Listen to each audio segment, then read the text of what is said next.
Good morning. Mhm. Could you tell us your name? Charles Blevins, Okay.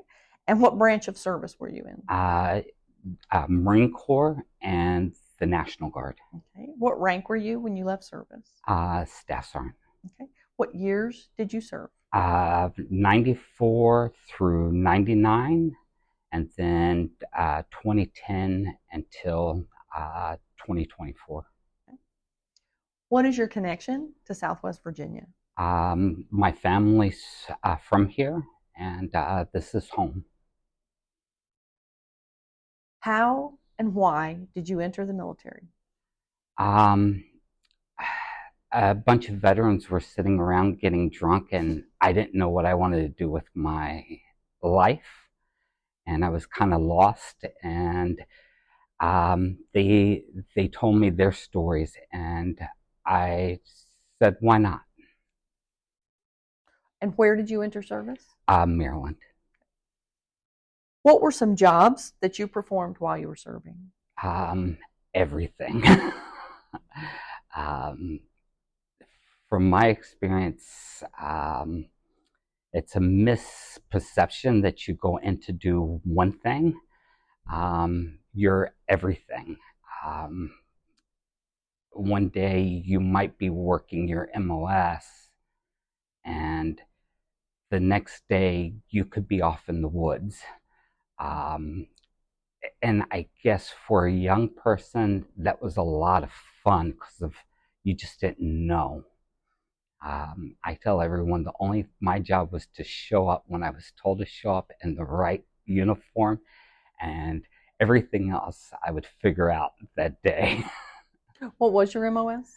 I was a motor T mechanic, computer specialist, and then infantry and um, truck driver. Where were some of the places that you lived while you were in service? Oh boy, all over the place. DC, uh, North Carolina, um, California, and then of course here in Abingdon. It's a lot of fun. You get to travel a lot of places. Okay. How did you stay in touch with friends and family when you were away from home? Um, the in the 90s was harder. We didn't have cell phones at the beginning, and or internet. Um, a lot of payphones. I remember the rows of payphones, especially on the weekends. And it's important to find a way to stay in touch with family. It reminds you while you're there. Okay. Could you share with us a memorable experience from your military service? It could be serious or lighthearted. Um, the most memorable experience, I just got done with boot camp and infantry schooling, and all the schools were done. And I got to my first unit. I call this my spiritual unit. Um, the gunny that I had, he just got there too. And he looked at me and he says, "You're too timid." And he says, "I'm either going to break you or I'm going to make you strong." And I looked at him and I did not know what that meant at that time. And I looked back and he taught me the most valuable lesson of my entire life. And I thank him so much for that. Um, I pushed on the floor for probably about 3 months, and I had to until I could recite every page in manuals.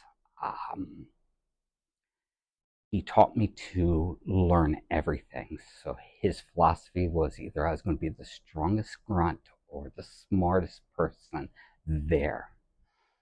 And everyone used to look at me and laugh, and he would scream, if you want to join him. And all you hear is all these little people jumping over desks, running outdoors.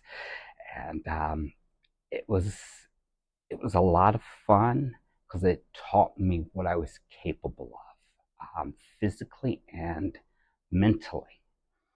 And he taught me by reading and actually understanding how things worked. I saw how beautiful the system is set up, like a business.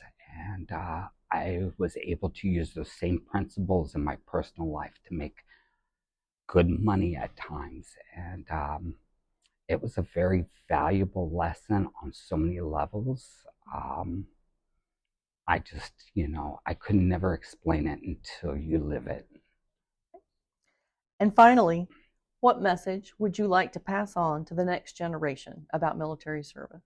Um, just be open and give it everything you have, because it's at the end of the day, it's about what you take home from it.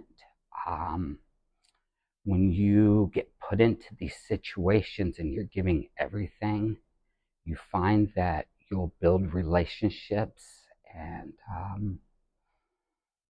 you'll find the love, um, and it's going to come from the brothers and sisters that you serve with, and it'll be a bond that you can never explain. It will be stronger than a marriage at times, and some of these people I love stronger than even my own spouse.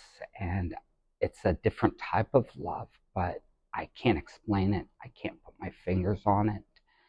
But there's something when you go through experiences with people, you are trained to love each other more than yourself. And then they have a way of putting you in positions that you have to trust someone so severely with your life that you have no other choice. And so I say, give everything you have, even if you're doing mundane tasks. Thank you so much for your time. You're welcome.